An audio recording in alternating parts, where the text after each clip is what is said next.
Pemerintah Provinsi Kalimantan Timur telah melakukan pembebasan Jalan Nusyirwan Ismail atau Ring Road Samarinda yang dilakukan Dinas Pekerjaan Umum Penataan Ruang dan Perumahan Rakyat Kaltim sebesar 122 miliar rupiah.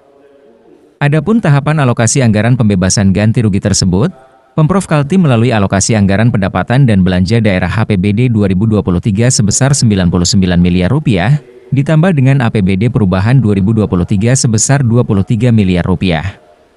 Meskipun pembayaran telah dilaksanakan oleh Dinas Pekerjaan Umum, Penataan Ruang, dan Perumahan Rakyat Kaltim, tapi masih terdapat hambatan dalam proses pembebasan lahan, terutama terkait isu surat klaim ganti rugi yang diduga fiktif. Anggota DPRD Kaltim, Jahidin mengungkapkan kekhawatiran mendalam atas kasus ini. Ia menekankan pentingnya penanganan yang cepat dan efektif oleh otoritas hukum. Mengingat adanya laporan masyarakat terdapat 2 dokumen yang diduga palsu, yang digunakan untuk mengklaim ganti rugi secara tidak sah, Jahidin juga menyoroti kemungkinan ada manipulasi oleh oknum pemerintah di tingkat bawah, yang kini menjadi pusat penyelidikan. Kemudian proses pembebasan lahan ini telah menyita perhatian publik, di mana selama proses, juga sudah sering muncul aksi demonstrasi dan penutupan jalan oleh masyarakat. Hingga hal tersebut, DPRD Kaltim tentunya tetap turun tangan dengan melakukan panggilan Dinas PUPR Kaltim, untuk dilakukan verifikasi lebih lanjut.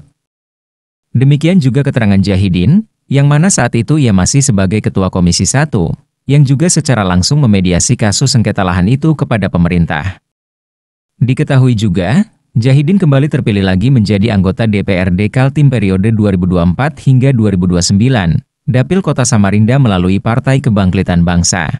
Kepada siapa yang berhak sesungguhnya itu adalah murni hak rakyat, murni pemilik yang 7 orang.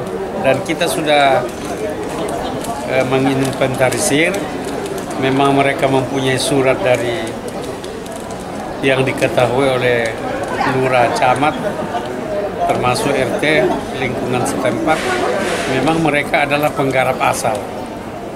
Nah untuk itu kami Komisi 1 di masa jabatan yang lalu, karena ini masih dalam transisi, masih menunggu penempatan alat kelengkapan yang baru.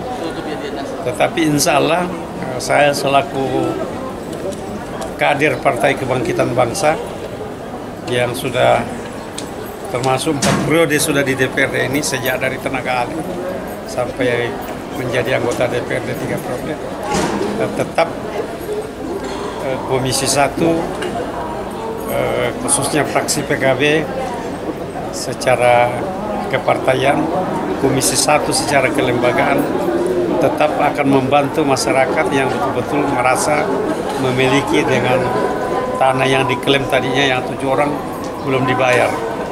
Dan untuk dipahami hasil pengembangan daripada RDP yang dilakukan oleh Komisi 1, pembebasan di Ring Road ini